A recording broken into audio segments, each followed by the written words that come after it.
आज की जो वीडियो है वो केमिस्ट्री के केमिकल इक्विलिब्रियम जो चैप्टर है उसके बारे में आज हम कॉन्सेप्ट डिस्कस करेंगे रिवर्सिबल एंड इरिवर्सिबल रिएक्शंस का। Reversible and irreversible irreversible reactions का, और इसके साथ साथ मज़ीद जो हमारा इसके साथ जो सब टॉपिक होगा वो डायनामिक इक्विलिब्रियम होगा।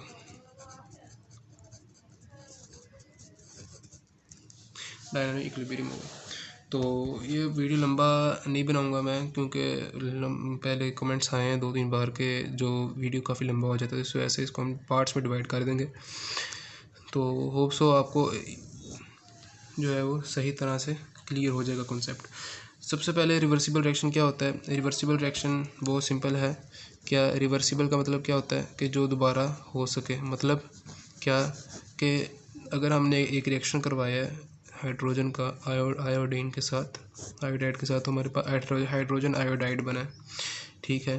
तो ये एक रिवर्सिबल रिएक्शन है। ये क्या है, रिवर्सिबल रिएक्शन है। मतलब क्या है कि ये अभी क्या है, इसके रिएक्टेंट्स हैं, ये क्या है, रिएक्टेंट्स हैं, और ये क्या है, प्रोडक्ट है। तो होगा क्या कि जो रिएक्टेंट है वो इस वक्त प्रोडक्ट बना रहे हैं, लेकिन अब रिवर्सिबल मतलब ये है कि ये रिएक्टेंट है, ये प्रोडक्ट है, तो आगे रिएक्शन जैसे प्रोसीड करेगा तो एक वक्त आएगा जब ये रिएक्टेंट बन जाएगा और ये प्रोडक्ट हो जाएगी, ठीक है। तो अगर हम मैंने हाइड्रोजन आयोडाइड रखा हुआ है, मैंने हाइड्रोजन को एक फ्लास्क में रख दिया, आयोडीन को रख दिया, तो वो मिलकर क्या बना देंगे, हाइड्रोजन आयोडाइड बना देंगे। ये हमारे पास एक रिएक्शन है।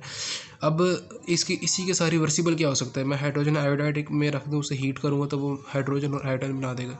ये रिवर्सिबल है, यानी कि जो रिएक्टेंट है वो प्रोडक्ट होते हैं और एक ख़ास टाइम के बाद वो प्रोडक्ट जो है वो रिएक्टेंट बन जाते हैं। इसे कहते हैं रिवर्सिबल रिएक्शन। अब इस इरिवर्सिबल क्या होगा, इरिवर्सिबल क्या होगा, इरिवर्सिबल किसे कहते हैं। इरिवर्सिबल मतलब कि ये रिवर्सिबल सेम है। इर का मतलब, इरिवर्सिबल मतलब कि जो रिवर्सिबल नहीं होंगे। मतलब क्या, कोई ऐसा रिएक्शन होगा कि जिसमें हाइड्रोजन रिएक्टेंट मिलके प्रोडक्ट बना रहे हैं, लेकिन प्रोडक्ट को जब हम डिकम्पोज करेंगे वो दोबारा से रिएक्टेंट नहीं बनाएगी, वो प्रोडक्ट एज इट इज़ रहेगी, वो इरिवर्सिबल रिएक्शन हो जाएगी या नॉन रिवर्सिबल रिएक्शन हो जाएगा। जो रिएक्टेंट प्रोडक्ट बना रहे हैं वो प्रोडक्ट रिएक्टेंट नहीं बनाएंगे। इसकी हम एग्जाम्पल जो है वो डिस्कस करेंगे आगे चल के। अच्छा, अब जो बात देखने वाली है वो ये है कि जो रिवर्सिबल रिएक्शन है उसको हम डबल एरो से रिप्रेजेंट करते हैं इस तरह से, और जो इरिवर्सिबल रिएक्शन है उनको हम सिंगल एरो से रिप्रेजेंट करते हैं। तो जो इरिवर्सिबल रिएक्शन है उसको हम सिंगल एरो से जाहिर करते हैं। तो ये बात हम क्लियर होगी। अब हम आते हैं कि जो हमारे पास क्या कहते हैं उसे, हाइड्रोजन आयोडाइड का एग्जांपल लेके, किसके लिए, रिवर्सिबल रिएक्शन के लिए। वो कह रहा है कि आयोडीन, आपको पता है सारों को कि आयोडीन क्या है, इज़ अ पर्पल। इसका कलर क्या होता है, पर्पल होती है आयोडीन, ठीक है। तो अब वो लेकिन जो हाइड्रोजन आयोडाइड बनता है हमारे पास वो क्या होता है, कलरलेस होता है। ये बात आपने अपनी जहनों में रखनी है, ठीक है, कि हाइड्रोजन आयोडाइड जो बन रहा है that is colourless and iodine is purple. होगा क्या कि हमारे पास फ़र्ज़ करें एक फ्लास्क है, हमने हाइड्रोजन ली, ठीक है, और आयोडीन हमारे पास, ये दोनों गैसियस फॉर्म में थी, हमने इनका रिएक्शन करवाया तो हमारे पास क्या बना, 2HI हाइड्रोजन आयोडाइड बन गया, ठीक है। That is colourless, that is colourless. हमारे पास एक फ्लास्क थी, हमने उसके अंदर हमने हाइड्रोजन आयोडाइड, एक हमारे पास फ्लास्क का क्लोज है, हमने हाइड्रोजन और आयोडीन को हमने हीट करवाया तो हमारे पास प्रोडक्ट क्या बनी, हाइड्रोजन आयोडाइड। ये हमारे पास कलरलेस है। तो ये हमारे पास एक रिएक्शन आ गया। अब मैंने इसको एरो देखे मैं सिंगल क्यों लगा रहा हूँ, क्योंकि एक एडिशनल चीज़ आप ये चीज़ याद रखिएगा, जो रिवर्सिबल रिएक्शन होता है, रिवर्सिबल रिएक्शन में 2 स्टेप होते हैं। रिवर्सिबल रिएक्शन जो हमने पढ़ा था इसके अंदर 2 स्टेप होते हैं। एक होता है फॉरवर्ड रिएक्शन, एक होता है फॉरवर्ड रिएक्शन, और एक होता है बैकवर्ड रिएक्शन या रिवर्स रिएक्शन कहते हैं उसे, ठीक है। एक फॉरवर्ड आ गया और एक क्या आ गया, बैकवर्ड आ गया। फॉरवर्ड बैकवर्ड क्या है, फॉरवर्ड मतलब कि जब हाइड्रोजन और आयोडीन मिलके हाइड्रोजन आयोडाइड बना रहे होंगे उसको कहेंगे फॉरवर्ड रिएक्शन। बैकवर्ड क्या होगा, बैकवर्ड होगा जब हाइड्रोजन आयोडाइड को हम लोग डिकम्पोज करवाएंगे और हाइड्रोजन और वो आयोडीन बनाएगा, ठीक है। That is backward reaction. जो ये मैंने यहाँ पे रिएक्शन लिखा है, हाइड्रोजन आयोडीन मिलकर हाइड्रोजन आयोडाइड बना रहा है, तो दैट इज़ फॉरवर्ड रिएक्शन। ये क्या है, फॉरवर्ड रिएक्शन है। तो ये आपको बात समझ आ गई कि हाइड्रोजन आयोडीन मिलके ये इसका कलर क्या है, पर्पल है, और ये हमारे पास जो प्रोडक्ट बन रही है दैट इज़ कलरलेस। अब हमने क्या किया है, ये फॉरवर्ड डायरेक्शन हमें पता चल गया। अब हमने क्या किया जी, एक हमने क्लोज फ्लास्क ली है दोबारा से, उसके अंदर हमने हाइड्रोजन आयोडाइड जो है, हाइड्रोजन आयोडाइड उसको हमने डाला है और उसको हमने हीट करवाया है, ठीक है। लेकिन फ्लास्क क्या है, क्लोज है, फ्लास्क क्या है, क्लोज है, ये बात जहन में रखिएगा। That is colourless, gas is colourless. Flask क्या है, क्लोज है, तो ये क्या बनाएगा, हाइड्रोजन बनाएगा और आयोडीन बनाएगा। आयोडीन क्या होगी, पर्पल वेपर्स होंगे इसके।